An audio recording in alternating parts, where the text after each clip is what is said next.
Mahir Trading Live.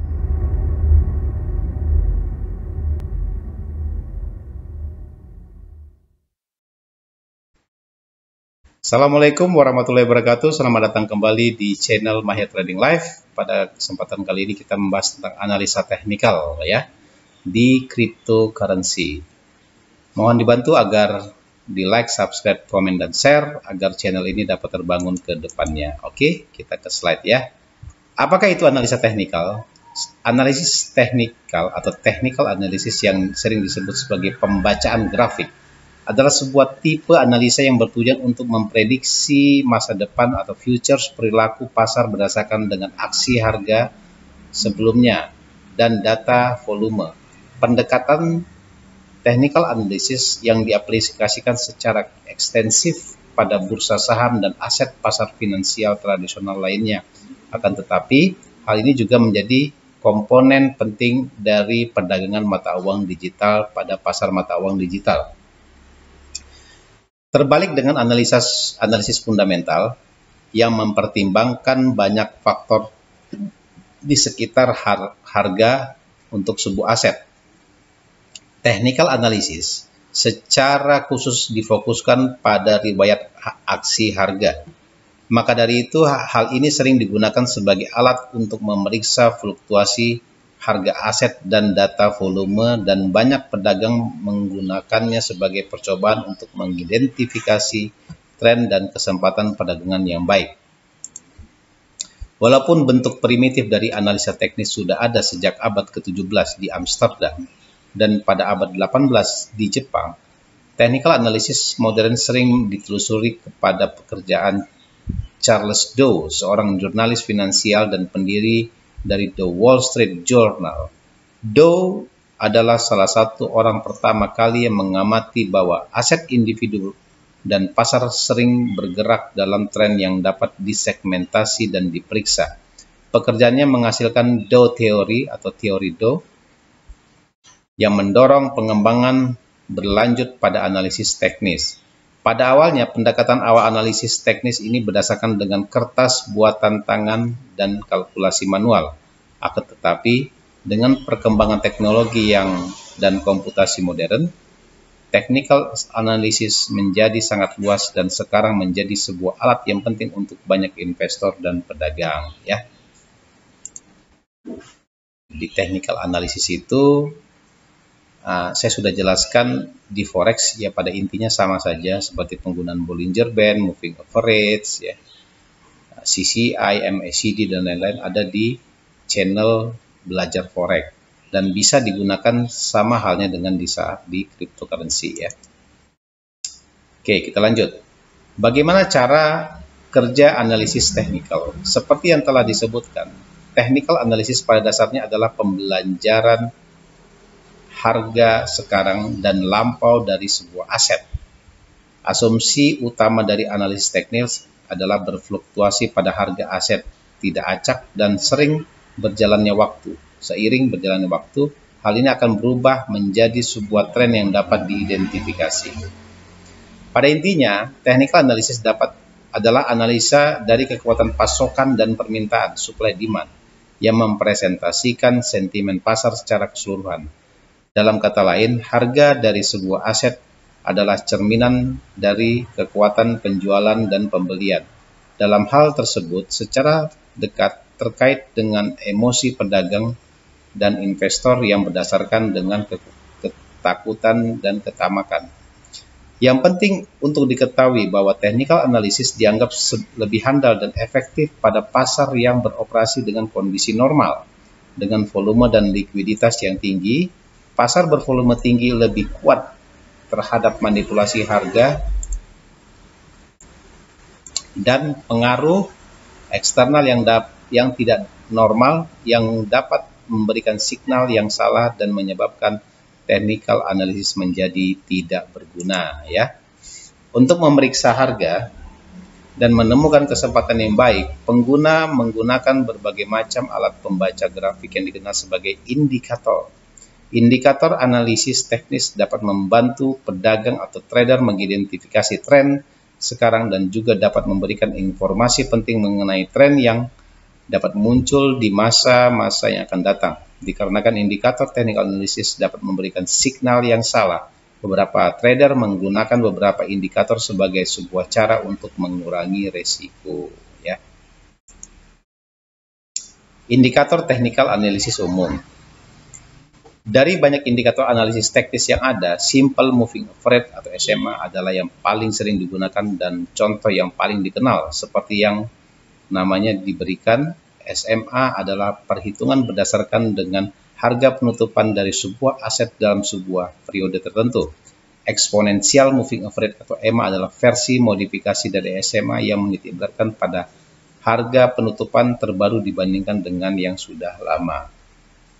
Indikator lainnya yang sering digunakan adalah Relative Strength Index atau RSI, yang menjadi bagian dari sebuah klasifikasi indikator yang dikenal sebagai oskilator. Tidak seperti Simple Moving Average yang sederhana dan melacak perubahan harga dalam periode waktu. Oskilator mengaplikasikan rumusan matematis untuk data harga lalu menghasilkan sebuah pembacaan dan dalam periode waktu yang sudah ditentukan. Dalam kasus RSI, jangkauan berkisar antara 0 sampai 100. Indikator Bollinger Band adalah sebuah jenis oskilator yang sangat populer di kalangan pedagang. Indikator BB berisikan dua garis sejajar yang bergerak di sekitar garis moving average. Ini digunakan untuk menentukan potensi kondisi pasar overbought dan oversold, dan juga untuk mengukur fluktuasi pasar. Indikator stokastik RSI yang dikalkulasikan dengan mengaplikasikan sebuah rumusan matematis kepada RSI standar. Contoh populer lainnya adalah indikator moving average convergent divergent atau MACD. MACD dihasilkan dengan mengurangi 2 MA untuk membuat garis utama garis MACD. Garis pertama akan digunakan untuk membuat sebuah MA yang menghasilkan pada garis kedua yang dikenal sebagai garis signal. Terlebih lagi ada histogram MACD yang dikalkulasikan berdasarkan perbedaan di antara kedua garis tersebut. Ya. Signal perdagangan. Walaupun indikator sangatlah berguna untuk mengidentifikasi tren umum, mereka juga dapat digunakan untuk memberikan pengertian mengenai potensi titik masuk dan keluar signal beli atau jual. Signal tersebut dapat dibuat pada saat sebuah peristiwa tertentu terjadi pada grafik indikator. Contohnya, pada saat RSI menghasilkan pembacaan di 70 atau lebih, ini dapat diartikan bahwa pasar bergerak dalam kondisi overbought. Logika yang sama dapat diaplikasikan pada RSI turun sampai pada titik 30 atau kurang, yang dapat diartikan bahwa kondisi pasar adalah oversold. Ya. Seperti yang sudah didiskusikan, signal perdagangan yang diberikan oleh analisis teknik tidak selalu akurat dan banyak noise atau kesalahan signal yang dapat dihasilkan oleh indikator technical analysis. Ini sering terjadi pada pasar digital yang lebih berukuran jauh lebih kecil dibandingkan dengan pasar tradisional yang lebih berfluktuasi. Ya. Kritik. Walaupun banyak digunakan pada berbagai macam pasar, technical analysis dilihat oleh banyak ahli sebagai sebuah metode kontroversial dan tidak handal, dan sering dianggap sebagai ramalan pemuas diri sendiri. Terminologi seperti ini digunakan untuk mendeskripsikan sebuah peristiwa yang akan terjadi hanya karena banyak orang berasumsi hal tersebut akan terjadi. Kritikus berargumentasi bahwa dalam konteks pasar finansial, jika banyak pedagang dan investor bergantung pada jenis indikator yang sama seperti garis support dan resisten, kesempatan berhasilnya indikator tersebut akan meningkat. Di sisi lainnya, banyak pendukung technical analysis berargumentasi bahwa pembaca grafik memiliki caranya sendiri untuk menganalisa grafik dengan cara menggunakan indikator yang berbeda-beda, dan dapat disimpulkan bahwa tidak mungkin banyak pedagang untuk menggunakan strategi yang sama. Analisis fundamental versus analisis teknikal. Alasan utama dari analisis teknis adalah harga pasar sudah mencerminkan semua faktor dasar yang berkaitan dengan sebuah aset tertentu. Akan tetapi terbalik dengan pendekatan technical analysis yang berfokus pada riwayat data, harga, dan volume. Analis fundamental mengadopsi sebuah investigasi strategi yang lebih luas dan yang menitikberatkan pada faktor kualitatif.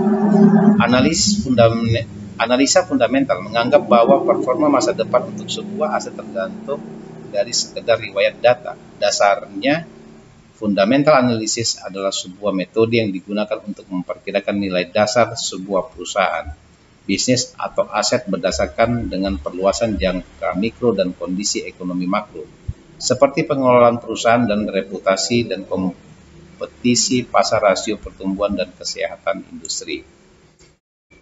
Maka dari itu, kita dapat menganggap bahwa tidak seperti technical analysis yang digunakan secara khusus sebagai alat menerka aksi harga dan perilaku pasar. Fundamental analysis adalah sebuah metode untuk menentukan apakah sebuah aset overvalue atau tidak. Dengan menurut konteks dan potensialnya, walaupun analisis teknis lebih sering digunakan oleh pedagang jangka pendek, analis fundamental lebih sering digunakan oleh pengelola dana investor untuk jangka panjang. Satu keuntungan dari analis teknikal adalah kenyataan bahwa hal ini tergantung pada data kuantitatif.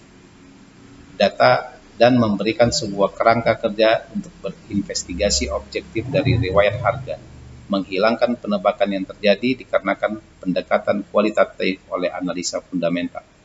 Technical analysis masih dipengaruhi dengan prasangka pribadi subjektif. Contohnya, seseorang pedagang yang cenderung mengambil kesimpulan mengenai hal aset yang akan dapat memanipulasi alat technical analisisnya untuk mendukung prasangka dan mencerminkan anggapan yang sudah ada di benaknya.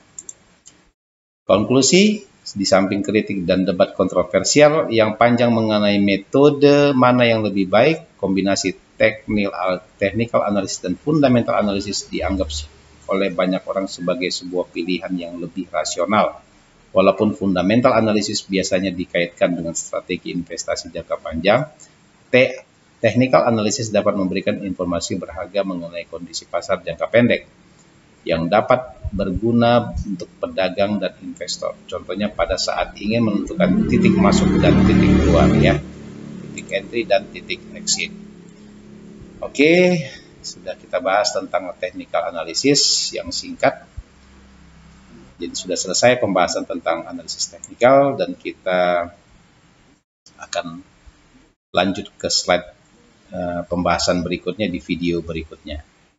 Oke, terima kasih atas perhatiannya. Mohon dibantu like, subscribe, komen, dan share. Semoga bermanfaat. Assalamualaikum warahmatullahi wabarakatuh.